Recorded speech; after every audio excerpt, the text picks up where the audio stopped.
Maybe it's the fact that the story was cut into pieces to fit into a short film, or the general lack of context of major events that led up to certain plot points in the story, but the girl from the other side is boring. A pretty metal locket with nothing inside, if you will. But boring does not equal ignorable or even bad in this case, because despite its lack of context and story substance, Shiva and Teacher's unexplained adventure is gorgeous to watch.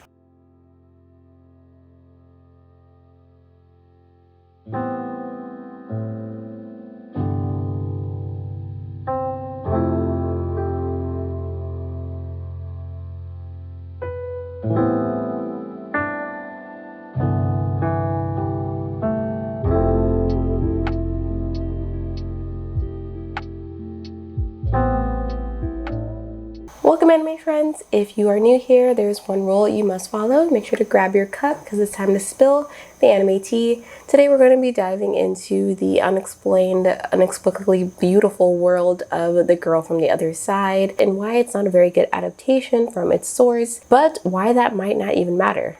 Let's begin.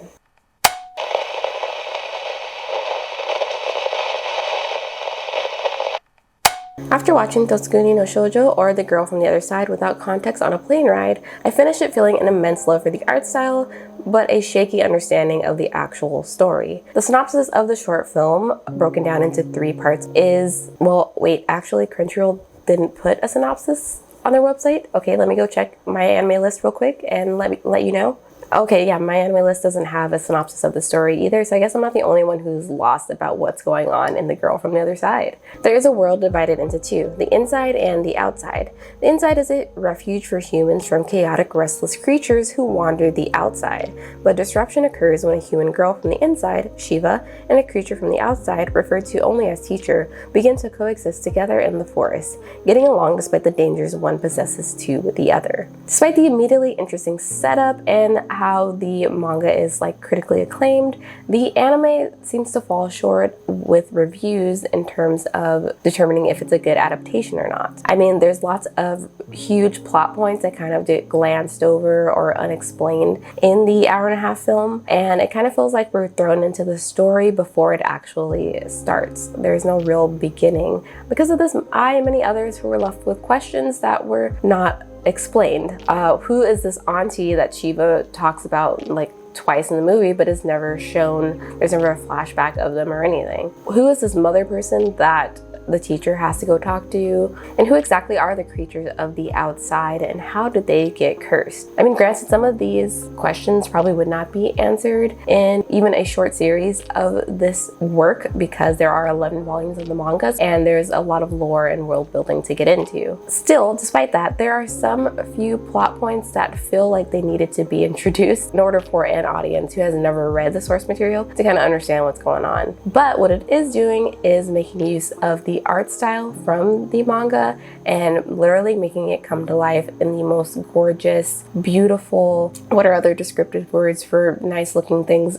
It literally just feels like you're watching a painting move. At the end of the series, I felt like Teacher, and I knew I would never get a verbal answer as to all the happenings and all the reasons of what was going on in the world, but it kind of almost didn't matter because of how gorgeous everything looked.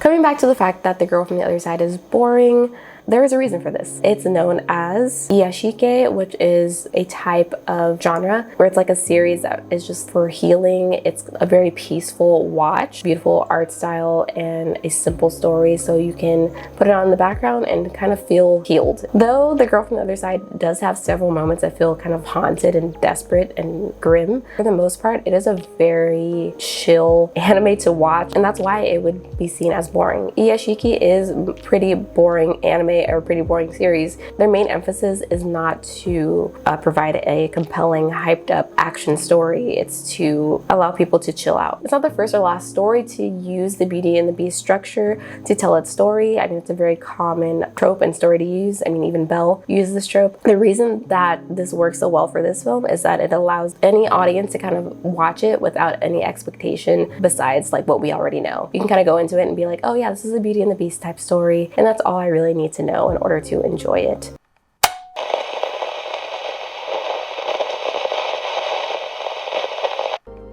I love the emphasis of visual storytelling in the movie as well. There's very minimal dialogue, and rightfully so. The visuals and the imagery and what is going on kind of speaks for itself. The characters kind of show you what's going on and how they are interacting and living in their world. From Shiva glancing over at the locket on the wall to the teacher and his anguish and his questions and confusion when he is trying to understand what Shiva means to him. The quiet, watery explosions of lines and color help us kind of understand what each of the characters are thinking without them having to say it aloud. And it's weird, right? It should go without saying that anime should do this anyway. It's a visual storytelling medium. It should focus on the visuals. But for many stories, you might be surprised at how unnecessarily often they use dialogue to explain details that are also shown. Why a story that is so acclaimed for its substance and style in terms of the manga would be adapted and only really keep its style? Well, that has to do with the creators of the film.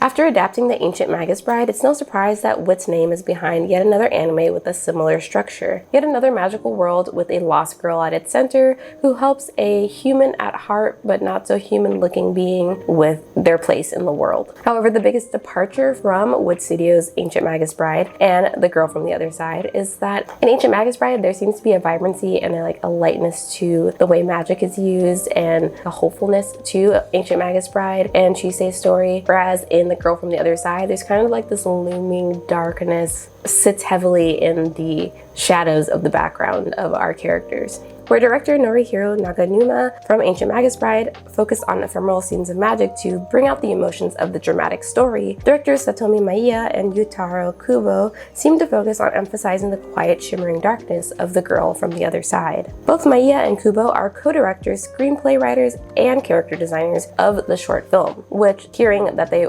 wore so many hats in the production of this film, you might be surprised that this is the first movie that they have produced. Actually, not even first movie, but first full-length anything. Both of them having backgrounds in commercials and music videos. Though it is not their first time creating together, as they've worked on other projects where they've utilized both of their unique artistic styles to create some pretty interesting and beautiful works. Though I have to say Kubo gets a lot more credit and love from fan bases because his name has been more spread around since he has worked on popular music videos. But I believe Maiya deserves as much love and recognition for her beautiful use of color. Unfortunately, I couldn't find any interviews from the creators about The Girl from the Other Side, which is kind of sad. What I can do is look into each of the creators' personal works and determine what elements that they provided to The Girl from the Other Side to make it the masterpiece of visual glory that it is. I'm gonna talk about Maiya first because she doesn't get as much recognition as Kubo, and I'm not down for that because her artwork is beautiful. Her use of color is fantastic.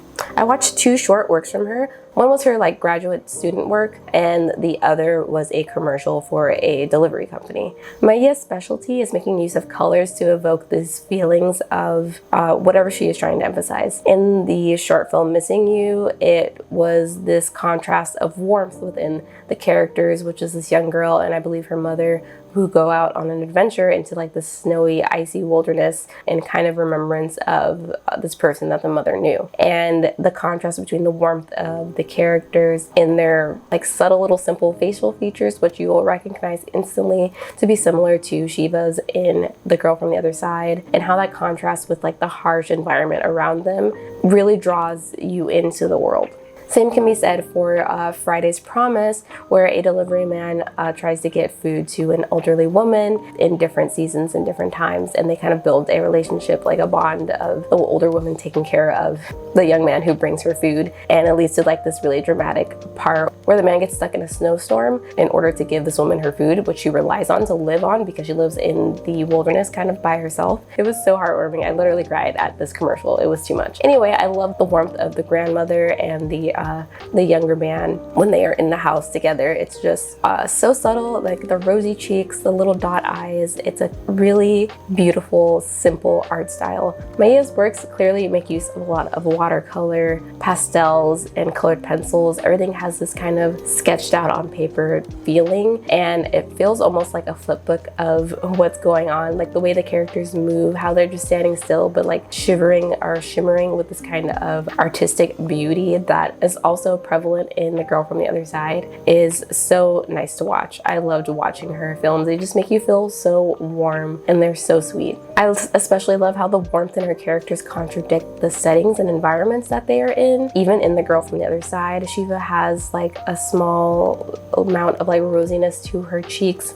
and that is enough to separate her from the kind of glooming world of the forest, of the inside and outside world around her.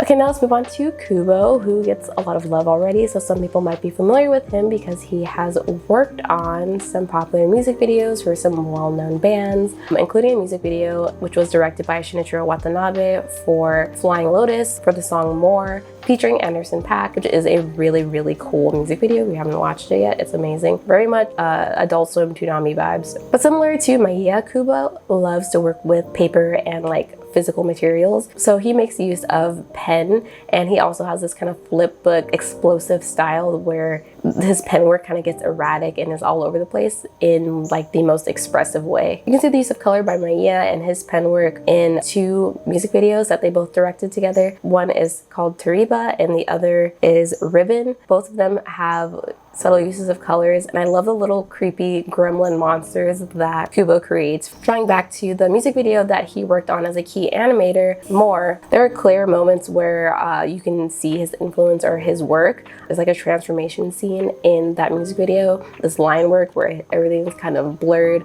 and erratic, and then he turns into a tree, which is also something that happens in the Girl from the Other Side, funnily enough. It's really clear to see the passionate bursts of lines and sequences that he's known for, especially in the last portion of The Girl from the Other Side, where we get to see a scene of Teacher kind of exploring why Shiva is important to him. And there's just this ephemeral, unexplained scene of like imagery and color and light and these lines that kind of fall apart and then come back together to form like organic shapes like hands and flowers and all of these different symbols for the relationship between Shiva and Teacher in the movie. And speaking of Teacher, I have no doubt that Kubo is responsible for like that fuzzy little floating aura that Teacher has that I love. It's part of the original manga art style, but I love that it's given like this life in the anime where it's a shimmering darkness over him. It makes him feel that much more mysterious and ephemeral.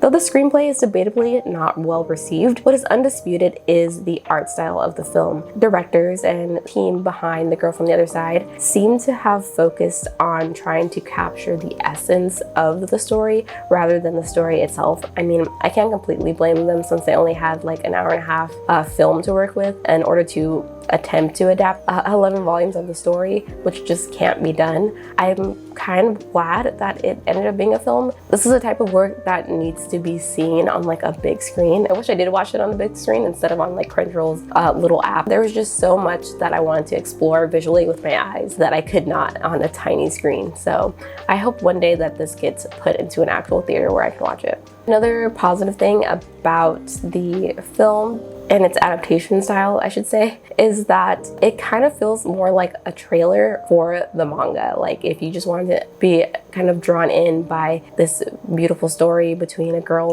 and a creature, this definitely drew me in and made me want to read the manga. But even beyond that, I think if they decided to do like a full animated series of this, which probably, like granted, might be a bit difficult because of how much work that they clearly put into this, like I think there would be a fairly big audience for it, a big enough audience for it. If you've watched The Girl from the Other Side or any girl saves beast type story like it, please let me know in the comments below. Provide more recommendations because I love stuff like this and I want to see more beautiful, vibey, artsy films like it.